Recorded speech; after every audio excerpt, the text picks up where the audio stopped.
Hi, I'm Vic Morrow. I play Sergeant Saunders on the television series Combat. In the late winter of this year, I had the good fortune of being the guest of the commanding general of the infantry school at Fort Benning, Georgia. My tour of this huge army post was not only exciting, it was an eye-opener. I saw some of the best soldiers that ever marched a step or fired a round of ammunition. The real thrill of my visit was becoming one of them. I was made an honorary doughboy of the 2nd Infantry Division. I'm very proud of that, both as an actor and as an American. My stay was all too short, but it was a great opportunity to see today's fighting man in training. And you can bet that he uses all the latest equipment and techniques. When I left Fort Benning, I took with me one firm conviction. The infantryman is still the backbone of the Army, make no mistake about it. Whenever the need arises, one thing is sure. The infantryman will always be there.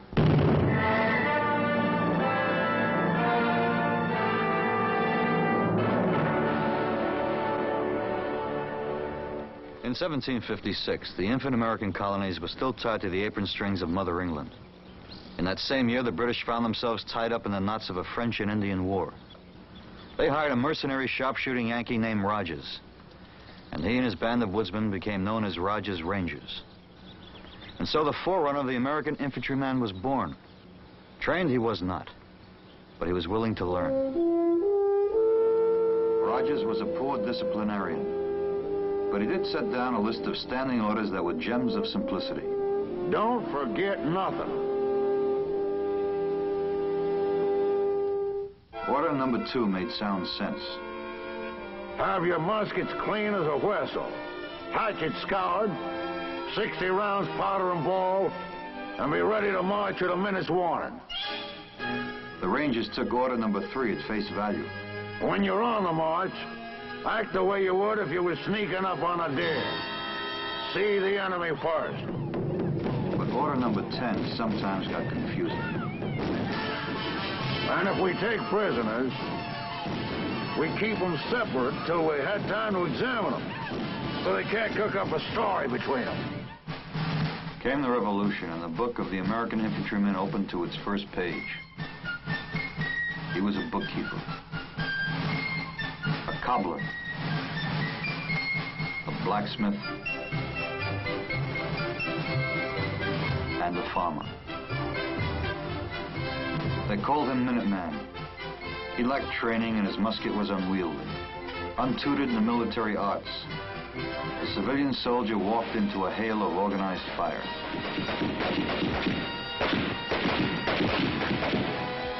Held together by inspired leadership, he retreated when necessary and advanced when he could, until we won our independence as a nation. Peace came, but it was short-lived. 3 decades later, the citizen soldier was bearing arms in the War of 1812. It began in 1848, when we sent our troops into Mexico and wound up occupying Mexico City. Now we had a standing army. It was still small and untrained, but it was growing.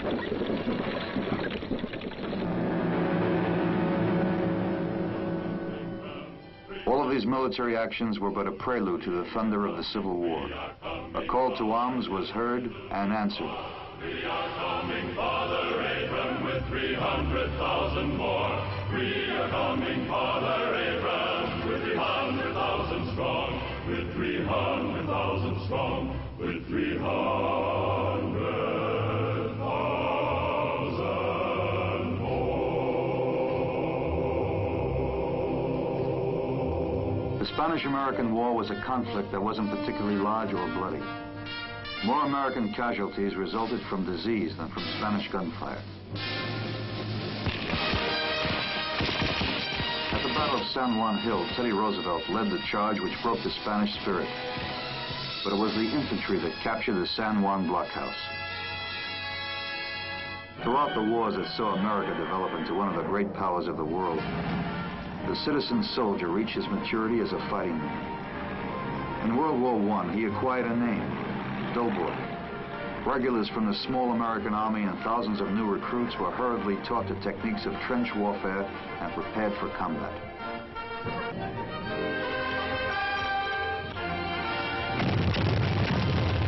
While the line was being held in France, recruits were training at home. A typical center of activity was Camp Mills, Long Island, home of the Rainbow Division. The rookies rolled into camp, young and eager, and looking for their great adventure. They found it all right, on the very first day. On the second day, there was more. They put a rifle in his hands, and he learned to use it. He lived in a city of tents. As the doughboys kept pouring in, the tents got bigger, and the trenches grew longer. When the recruits griped about the daily routine, the ever-obliging non-coms varied it.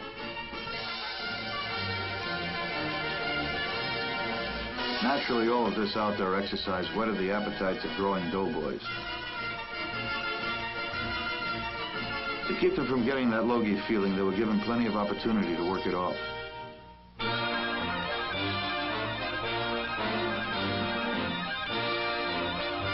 Their basic training completed, the men of the Rainbow Division received orders to ship out. They began their great adventure and were given a send-off as old as war itself.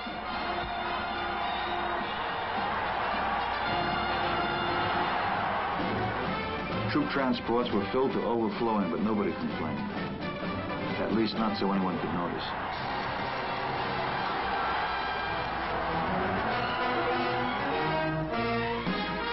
When they arrived in France, the excitement of the doughboys was matched by the warmth of 50 million waiting Frenchmen.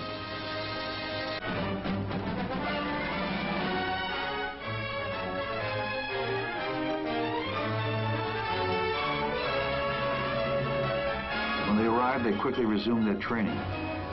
The shimmer of cold steel in the French sunshine hit them like a dash of cold water.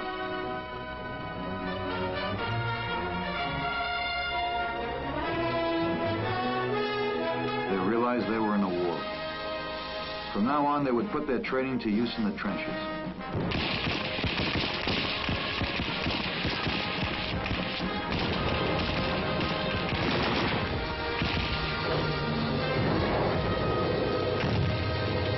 'This was the story of one infantry division. But all over the Western Front, the story was the same.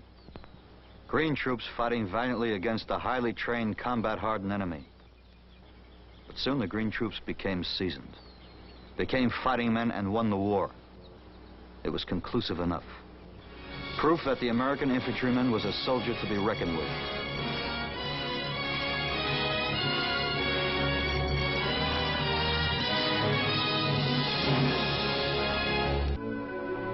(1928), and the infantryman's training was improving.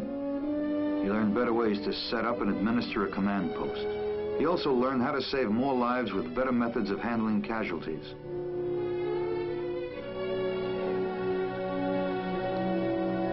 And the day was past when a squad or platoon would execute an unprotected charge across no man's land. Cover and firepower became the rule. Details were worked out for new techniques of deploying an entire battalion on the defensive.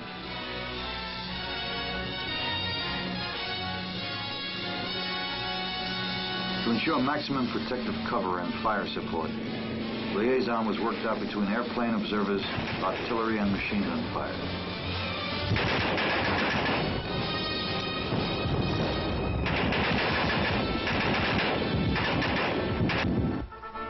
In 1940, the term amphibious took on importance, and the ever-changing face of the infantryman came into even clearer focus. He had to be a little of everything, and very good at all of it.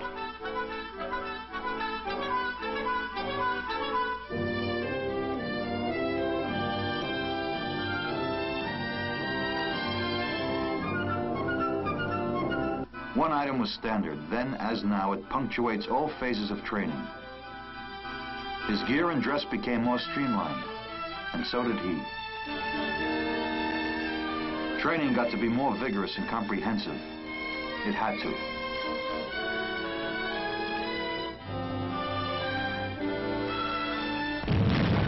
It enabled him to do this in Europe.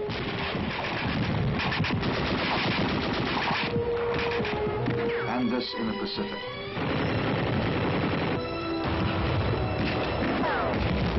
The action in Korea taught us even more lessons about combat.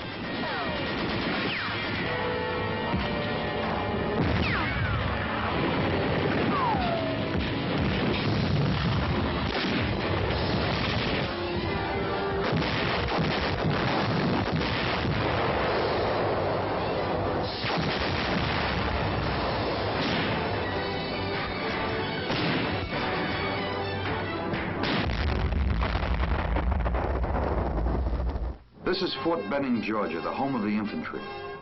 Here, the infantryman's skill is honed to a sharp edge. The scope of his learning is the broadest it has ever been. And while on duty, he keeps mighty busy. Double time is the rule rather than the exception. Water!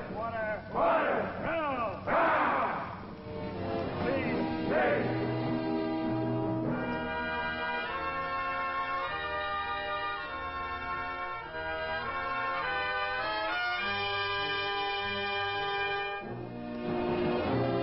Normally, between 400 and 500 officers from 30 to 40 Allied nations keep abreast of our training methods each year.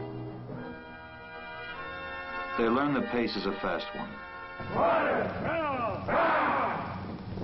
Please, stay! Now, one thing I want you to get straight. I've only got one mission here. And it's not to become your dear friends. You left that when you left your home. My job is to make soldiers fighting men. Obviously, the infantrymen instructors don't mince words. And one lesson is driven home constantly. You might find during this 8 weeks that you're going to do a lot of things that is not pleasant to you. It is not meant to be pleasant to you. Combat is not going to be pleasant to you. And someday you men may have to face combat. And someday you're going to be in that situation where you're going to have this discipline. And when someone tells you to move, you got to move or you're dead. An old story still holds true. The infantryman's rifle is his best friend.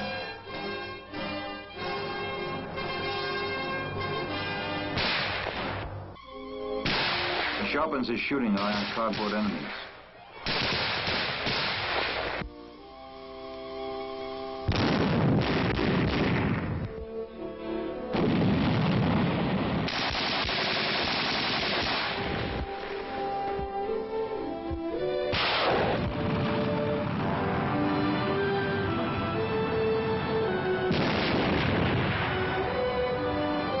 Today's soldier is trained to be ready for anything.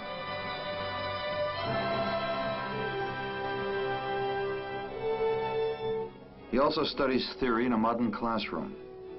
Later, he'll apply it in the field. The workroom is aptly named. There's plenty of it. These students learn the techniques of military communications.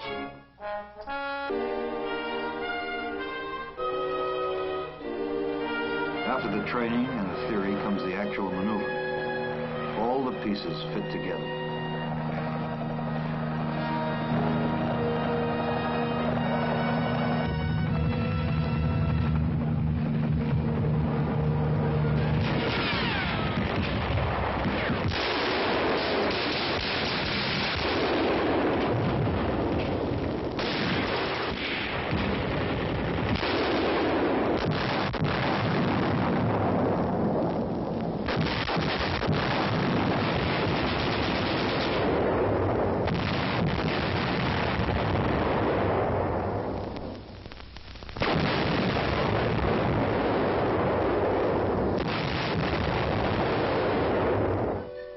Rogers Rangers to Merrill's Marauders to the modern Ranger.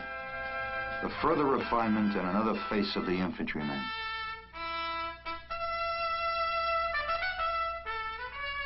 One mile, gotta be, Ranger, all the way, halfway, how far, These men have temporarily lost their identity.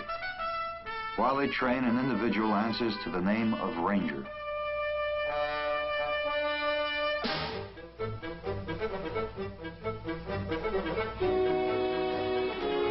There are no limits to the heights to which a Ranger can aspire.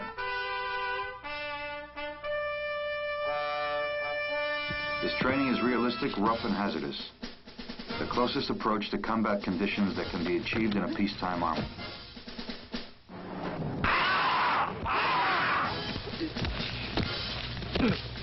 pugil stick is an asset to bayonet training. These logs are heavy, and you have to be rugged to be on the receiving end. This can be played as a game, but here it's used to sharpen the competitive spirit. The Ranger student is taught how to use explosives for demolition work.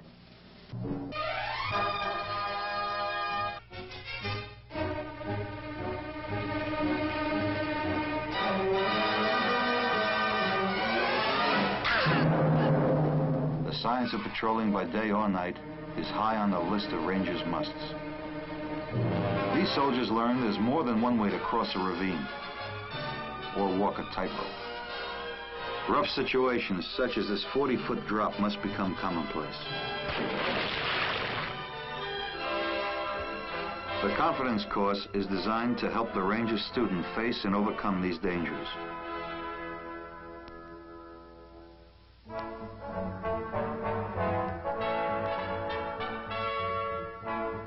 Ranger!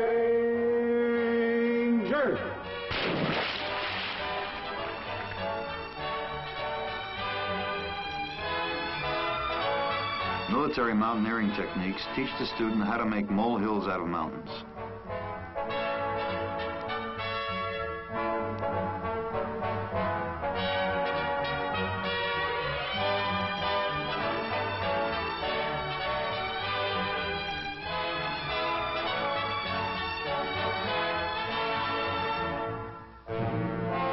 He learns to know which reptiles are poisonous and which are not, which are edible and which are not. Every man must become intimately acquainted.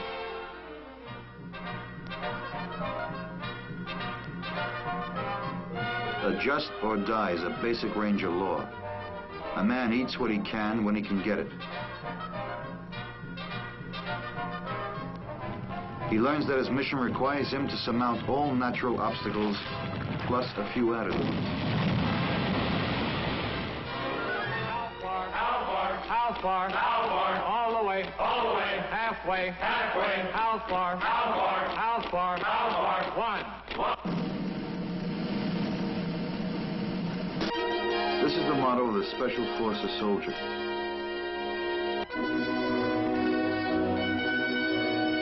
Another step to the future. The green beret, worn only by the Special Forces soldier, is a symbol of excellence, his badge of courage. A volunteer and a dedicated one, he is an outdoorsman trained to live and fight anywhere. His training includes the study of foreign languages. He is prepared to face the perils of interrogation and brainwashing.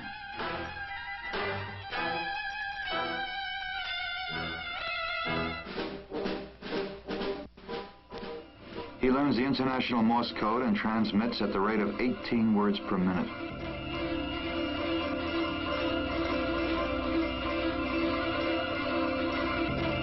He must also be able to build and maintain a working set out of parts at hand.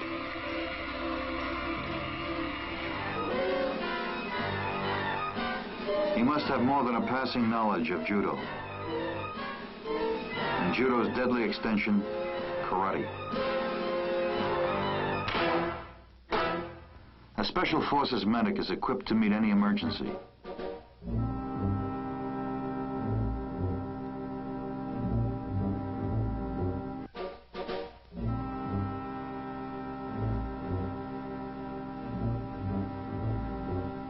To the Special Forces soldier, there's no such thing as an unscalable cliff.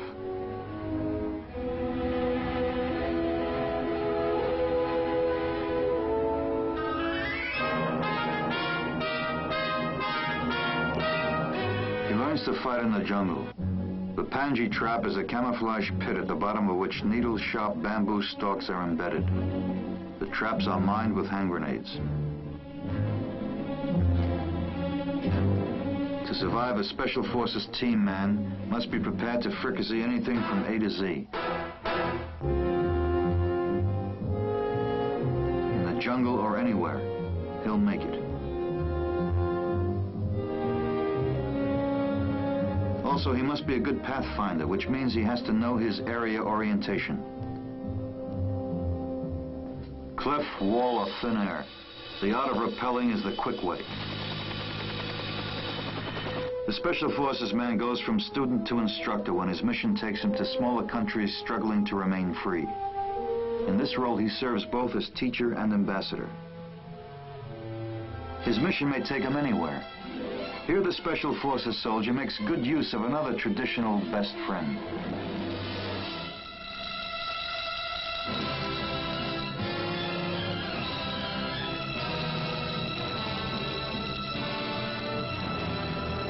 Whether he is in the jungle or the frozen north, he must be at home.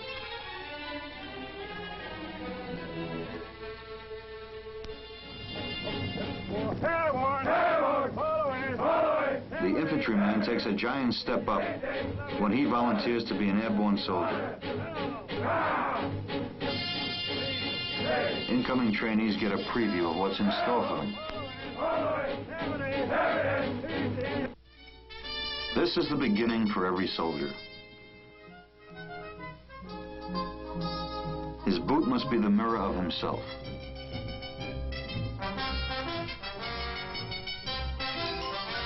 He discovers the gladiator pit, an exercise with no holds barred.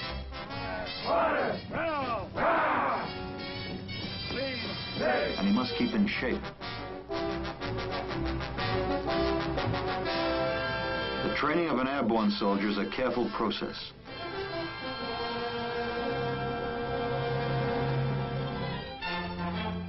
He begins by learning how to fall.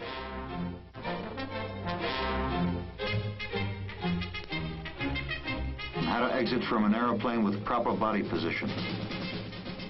Man, you're not making good parachute landing fall. In order to make a good parachute landing fall, you're going to have to put your feet and knees together and shift it over toward the ground. Soldier, you're not paying attention to me. You're not mentally alert. Get out and get 10 push-ups. The student is sloppy. He pays a penalty. But nobody feels slighted. Trainees go through pre-jump procedures in a mock airplane.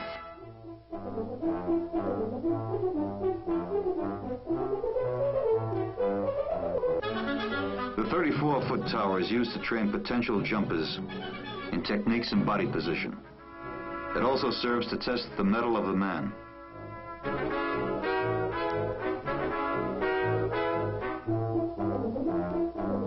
Each student is given individual attention by his instructor.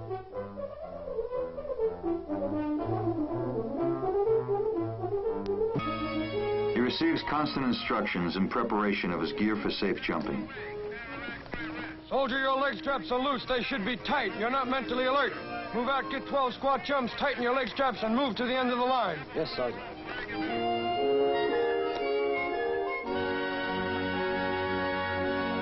A wind machine serves to give him experience in collapsing a parachute in high winds.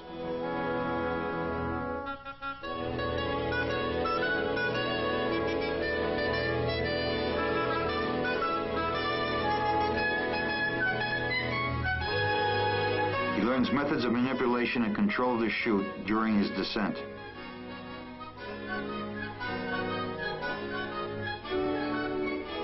Do leave it ring. All right, take them high with a birdie fly. All right, the opportunity to feed you to the ground, take up a good principal landing attitude. Reach up high in all 4 rides, get them high. Your head and eyes are straight to your front. Your feet and knees are together. Now bend your knees slightly and be relaxed. The student is not completely alone during his first experience of controlling a parachute. Number 1, now let's look to your right. Keep your right lines together, go together. And you've got the climb hard. Instructors brief the students on the training mission and the terrain of the drop zone.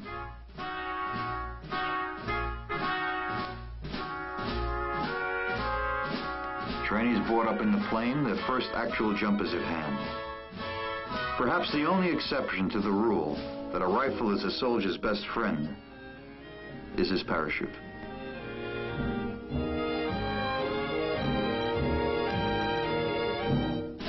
Air Force planes are used for student jumps.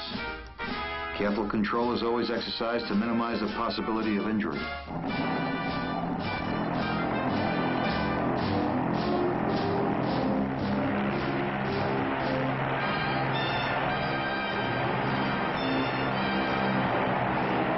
Four more jumps and these men will receive their paratrooper's badge.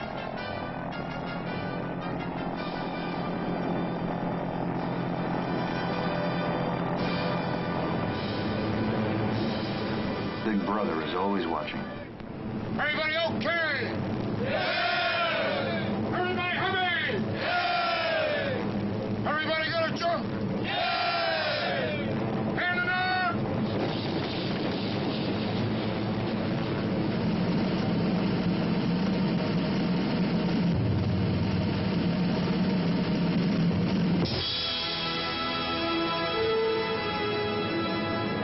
In 1784, Benjamin Franklin wrote, "Where is the prince who can afford so to cover his country with troops for the defense, as that 10,000 men descending from the clouds might not, in many places, do an infinite amount of mischief before a force could be brought together to repel them?"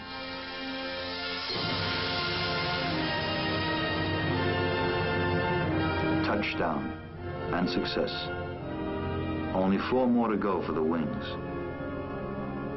In any kind of war, weapons and machines are very important. The man himself remains the essential element of success in combat.